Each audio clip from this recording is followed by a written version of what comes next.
Bonjour, bienvenue dans cette 7e vidéo de la séquence 1 de ce module Initiation Microsoft Excel. Elle concernera l'assistant de fonction.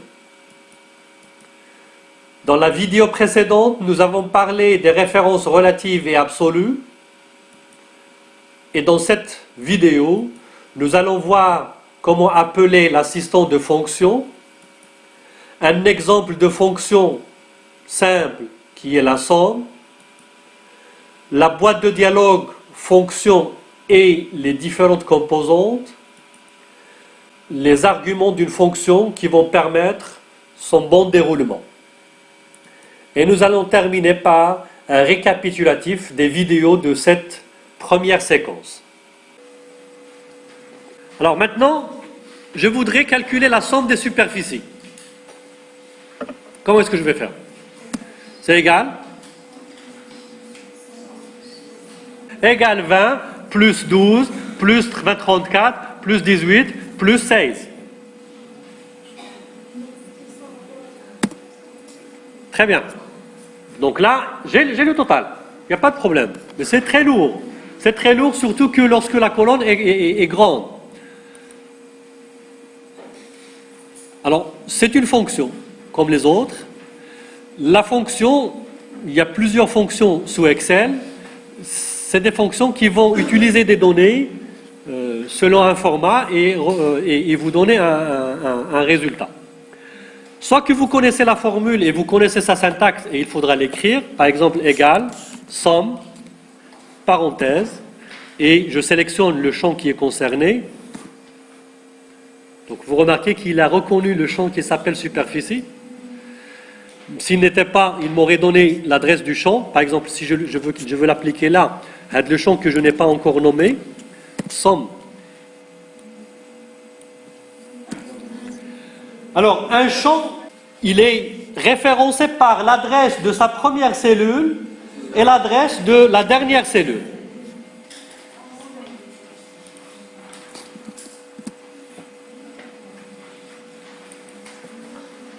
Donc là, le plus simple, soit un champ, il est référencé soit par les adresses de la première et la dernière cellule, soit par son nom.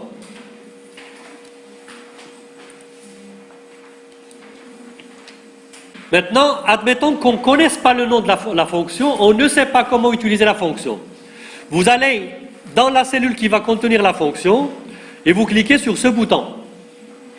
Ce bouton-là, FX. Insertion de fonction, ça veut dire que là, je lui demande d'appeler l'assistant. Il va m'aider à créer ma fonction. Et vous avez cette boîte de dialogue, insérer une fonction. Vous avez ici la démarche. D'accord, assistant fonction. Première chose à faire, c'est de sélectionner la catégorie. Parce qu'il y a plusieurs catégories. Il y a les fonctions de finance, il y a les fonctions sur les dates, il y a les fonctions mathématiques, statistiques, recherche, base de données, etc., etc. La somme statistique. Elle n'est pas statistique, elle est dans les mathématiques. Somme.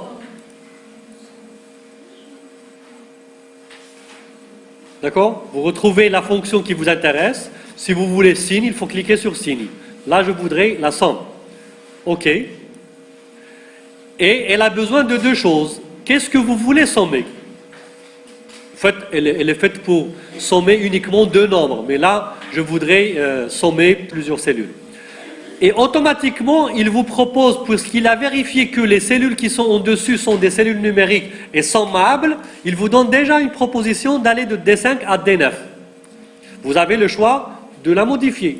Je vais sommer ces valeurs-là. Rien ne m'interdit de le faire. D'accord? Il suffit d'indiquer. Ouais, il vous propose ces cellules-là, mais rien ne vous interdit de changer. Bon. Et voilà.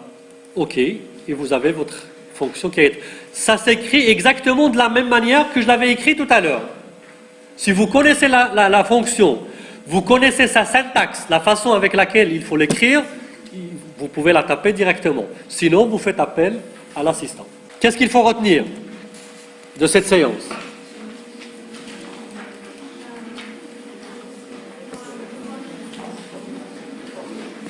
Excel est un tableur. Ensuite, avant la cellule est l'unité de travail. Avant la cellule. Exact. Un classeur contient plusieurs feuilles. Et feuille contient des lignes et colonnes. Pas une infinité, mais en très grand nombre.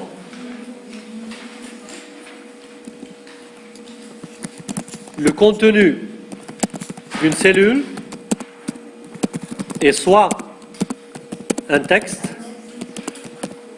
un numérique ou une formule.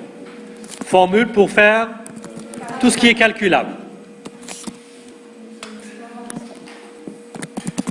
Une formule commence par le symbole égal. Et les adresses des cellules concernées par la formule.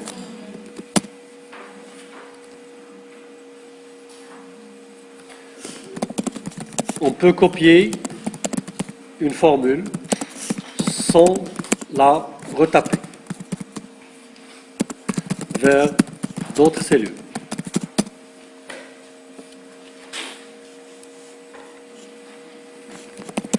On peut utiliser les noms de champs dans les formules exactes. Pourquoi? Pour faciliter la compréhension des formules et leur copie.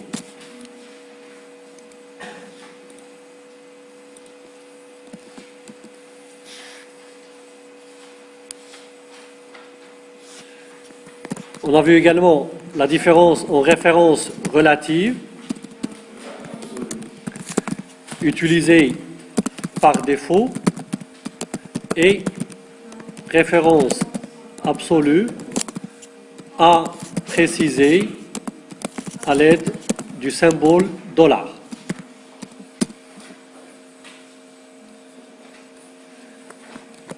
Comment insérer une fonction à l'aide de l'assistant. Et quelque part en intermédiaire, on a vu et on a parlé de menu contextuel. C'est très important à retenir et à utiliser.